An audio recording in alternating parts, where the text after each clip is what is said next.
នធន់បើផ្ញើសំបុត្រនឹកបងស្ទើរផុតជីវិតទៅហើយរៀបរាប់ពាក្យពេញកុំបងភ្លេចឡើយស្រីមុំអូនអើយថាចិត្តអូនព្រួយយំសានស្រណោម្ដាយអូនឬស្យាប្រហាចិត្តបង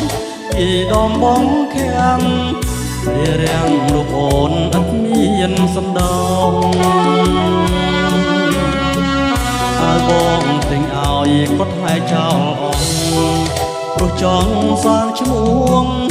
អូនឲ្យពីរួងពួងដូចគិរីស្ដាយណាស់ចំនួនជូនម៉ែទៅស្ដីស្ដាយមហូបចំណីម្ដាយអូនជន់ឈ្លីបងខ្មាំងគេណាំងអ្នកភូបាយ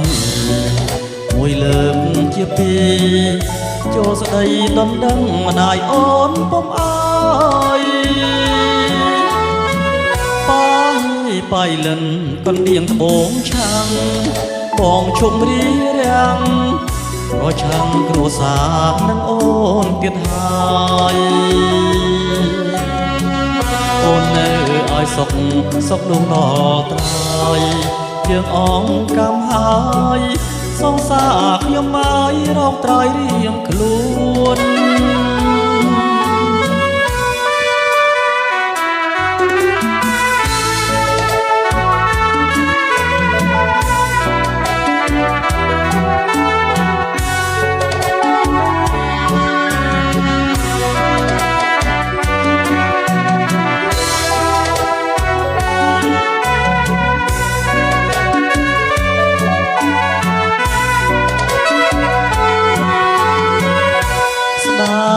ណាស់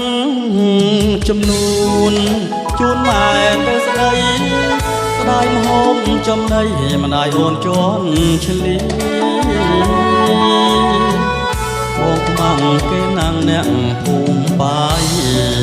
មួយលើកជាពីរចូលស្ដីដណ្ដឹងម្ដាយអូនពុំអើយបាយលិនកណ្ដៀងត្បូងឆាំងបងឈុំរៀរាំងប្រឆាំងគ្រួសារនឹងអូនទៀតហើយអូននៅឲ្យសុខសុខលំដល់ត្រើយយើងអកម្មហើយសងសាខ្ញុំហើយរកត្រើយរៀងខ្លួន